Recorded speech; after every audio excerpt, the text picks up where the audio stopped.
日本、大阪、夜な夜な針を動かす人がいる。作る人、記念すべき第1話は装飾人ノラをご紹介します。現在ウェディングドレスデザイナーと組んでドレスへの装飾を行っているノラ。またアクセサリー制作やオーダー制作、専門学校での講師など幅広い活動を行っている。彼女のものづくりの原点とは。言葉にするよりも勇気がいらなかったからで、探すよりも作る方が簡単だった。言葉にしようとすると結構選んでしまうというか、なんか自分の中で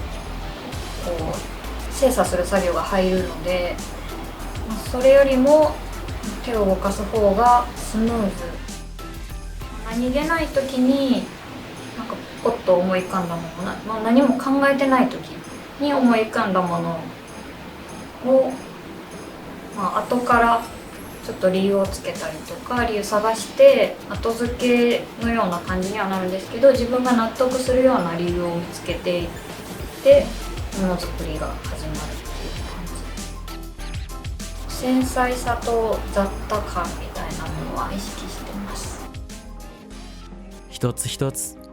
誰かのために手を動かす日々。ウェディングドレスへの装飾の仕事は彼女の人生の可能性を広げる大きなきっかけになったという。もともと自分は、自分から選んでアクセサリーを作る道を最初は選んだんですけど、でもそのアクセサリー作ってるうちに今はウェディングドレスの刺繍とか、ドレスの装飾に関してちょっと仕事がお話が来て、でその時に、自分の人生の中でドレスを扱うっていうことは選択肢になかったので、なんか全然違うなって、自分がやろうと思ってたことと違うなって思った時に、これをやろうって思えたっていう、そういうことが、その先に、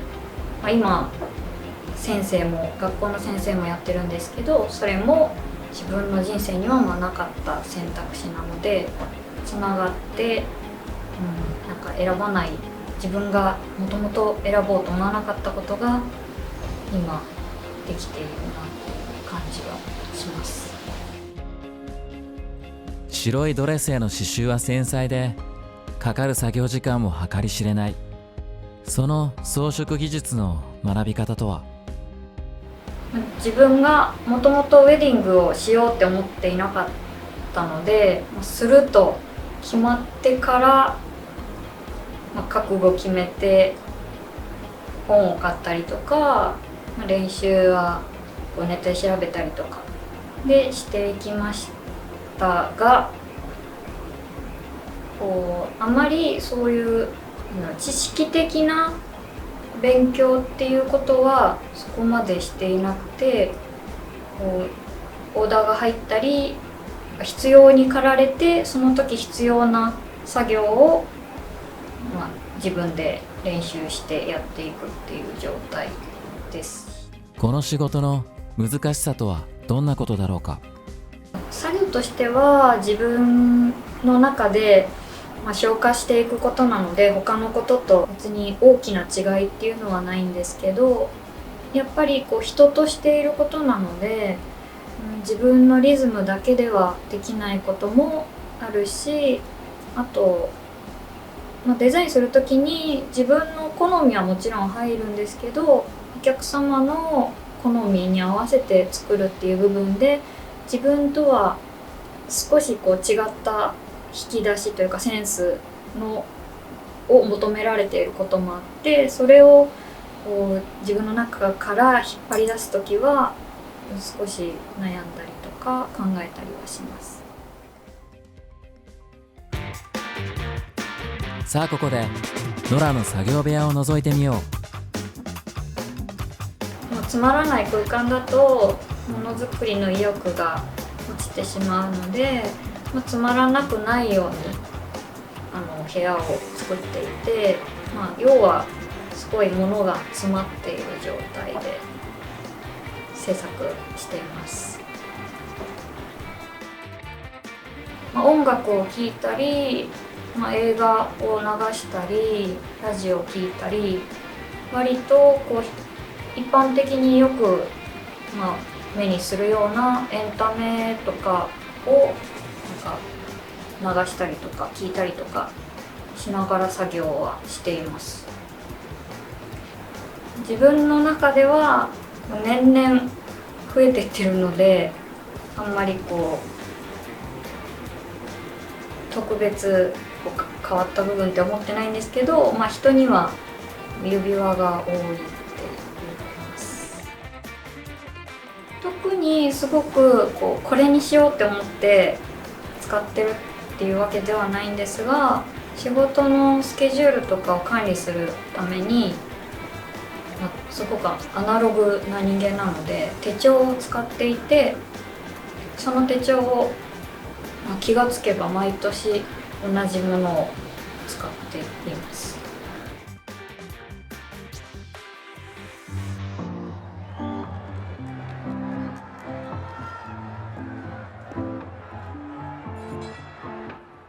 長い作業時間、一人で考え続ける日々。苦しくなることは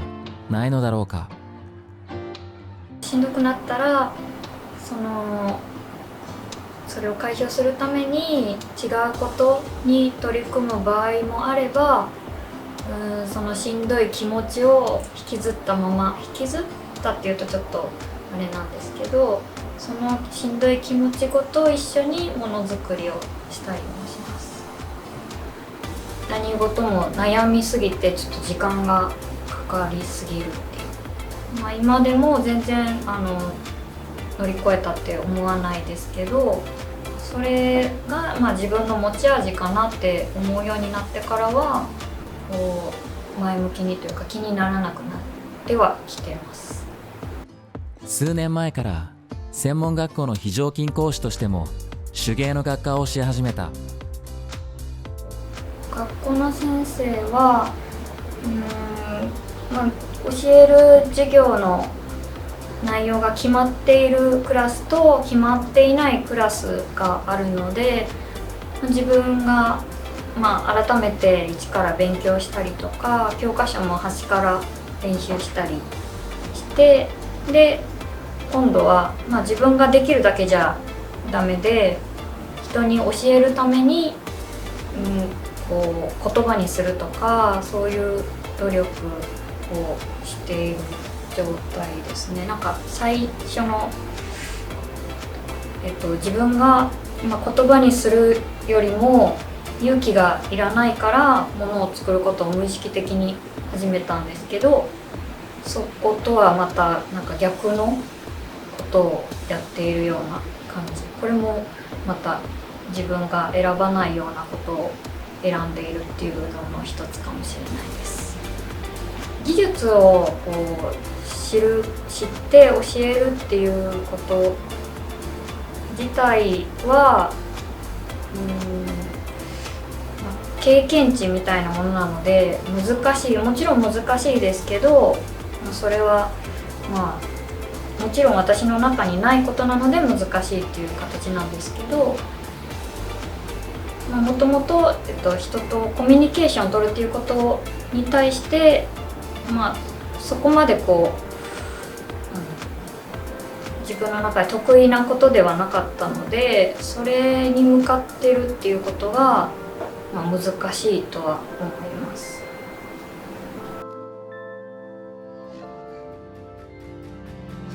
繊細さと雑多感、言葉にできない代わりに独特の世界観で創作を続けるのら。仕事とプライベートでの作業の境界線は非常に曖昧で、自宅でも絵を描いたり別のアプローチでものづくりを続ける。そんな彼女には影響を受けた人物がいるという。出会った人っていうよりも出会ってない人にすごく惹かれているというか部分があって、それは自分のおじいちゃんなんですけど、自分が生まれる前に、いなくなった人なんで、ちょっとそのおじいちゃんっていうのは結構存在が大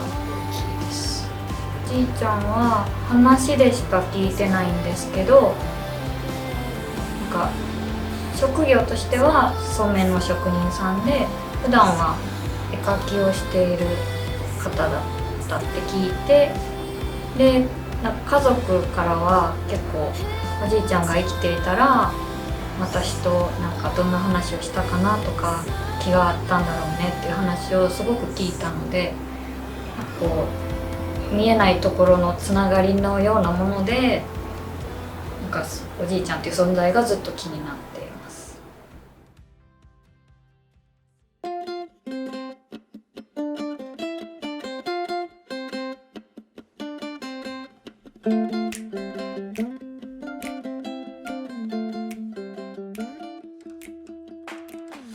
精神的な部分で、自分の取り扱い方を知っていくことっていうのは大事だなって思います。面倒くさいことっていうのを、つまらないことっていうことに変換するのは違うなって思っていて、そういう選び方をしてしまうと先がすごく、狭くなっていってしまうので、つまらない面倒くさいことっていうのは、自分が興味があることなので、困難なこと、面倒くさいことは、愛情があることだなって思うので、それを無限にしないというか、つまらないと思ってなくしていってしまわないようにすれば、いろんな世界が見えるというか、いろんなことができるようになると思います。これから目指す場所とは？天の弱なんですけど、自分が今こうなりたいって、思う想像できるようなことじゃないことができてたら、嬉しいなって思います。今彼女は何気なく思いついたアートフラワーを作り始めている。ドレスへの装飾を始めたように、少し前までは思いつきもしなかった場所へ。それでも多分手を動かして作り続ける。作る人第1話、装飾人ノラをご覧いただきありがとうございました。ナレーションは DJ ヤマトでした。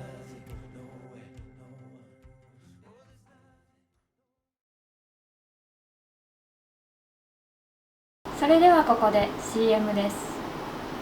この番組ではもっとたくさんの作る人を紹介したいということでスポンサーを募集しています。